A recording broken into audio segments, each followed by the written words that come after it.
ইংৰাজী 22 ছেপ্টেম্বৰ 2024 চনত আমাৰ Assam oil divisional retired employee welfare এছ'চিয়েশ্যনৰ এখন বাৰ্ষিক সাধাৰণ সভা আমি অনুষ্ঠিত কৰোঁ আৰু এই সভাখন পৰিচালনা কৰে আমাৰ সভাপতি মণ্ডলী শ্ৰীযুত নগেন চুতীয়াদেৱ, শ্ৰীযুত দেৱজ্যোতি ভট্টাচাৰ্যদেৱ আৰু শ্ৰীযুত ৰজত শুভ্ৰ ভট্টাচাৰ্যদেৱে। আমাৰ সভাখনৰ মুখ্য উদ্দেশ্য আছিল যে আমাৰ ছ'চাইটিৰ ৰেজিষ্ট্ৰেশ্যন মতে আমি বাৰ্ষিক সভা অনুষ্ঠিত কৰিব লাগে আৰু আমাৰ যিখিনি সদস্য সেই সদস্যসকলক আমি একত্ৰিত কৰি আমাৰ সভাৰ উদ্দেশ্য বা আমাৰ কি কি এক্টিভিটি হ'ল সেই সম্পৰ্কত আমি বিশদভাৱে আজি আলোচনা কৰিলোঁ। ইয়াৰ উপৰিও আজি আমাৰ যি পেঞ্চন, আমাৰ হায়াৰ পেঞ্চনৰ কাৰণে আমি ইতিমধ্যে আবেদন জনাইছোঁ আৰু আমাৰ বহুতেই ডিমাণ্ড নটিছো পাইছে।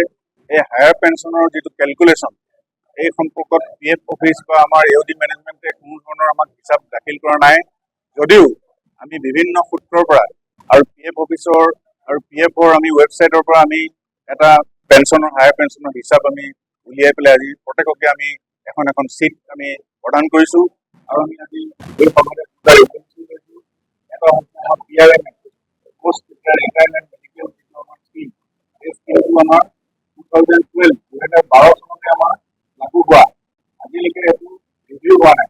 আজি 12 চনৰ মেডিচিনৰ দাম আৰু আজি 24 চনৰ মেডিচিনৰ দামৰ 50% টকা। সেইকাৰণে আমি আজি এই সাধাৰণ সভাই অনুমতি প্ৰদানে এই হিচাপৰ ৰিভিউ কৰিবলৈ উদ্যোগন কৰ্তৃপক্ষৰ লগত যোগাযোগ কৰাৰ সিদ্ধান্ত গ্ৰহণ কৰা হয়।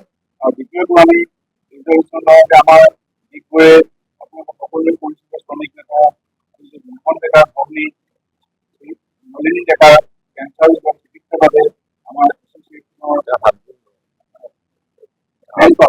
সদস্য সকলো সদস্যই দুশ কৰি জমা দিয়াৰ আজি সিদ্ধান্ত গ্ৰহণ কৰা হয়। আৰু এই সভাখনৰ আজি চলাব পাৰে আগবঢ়াই আমাৰ সংস্থাৰ আমাৰ এছ'চিয়েশ্যনৰ সহকাৰী সাধাৰণ সম্পাদক জয়ন্ত চক্ৰৱৰ্তীদেৱে, তাৰ আগতেই আমাৰ উপাধ্যক্ষ প্ৰতিপুত্ৰই থুলমূলকৈ এছ'চিয়েশ্যনৰ সংঘৰ হিচাপো দাখিল কৰে।